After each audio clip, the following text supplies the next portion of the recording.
வகுத்தலுக்கு கூடும் நேரம் வழி இருக்கு.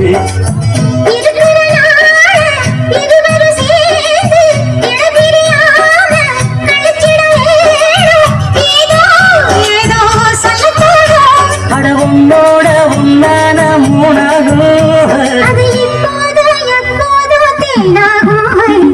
பள்ளிக்கூடம் போகலாமா அதுக்கு புத்தகத்தை வாங்கலாமா எல்லோருக்கும் நல்ல பாடம் சொல்லாமலே புரியும் பாடம் பள்ளிக்கூடம் போகலாமா அதுக்கு புத்தகம்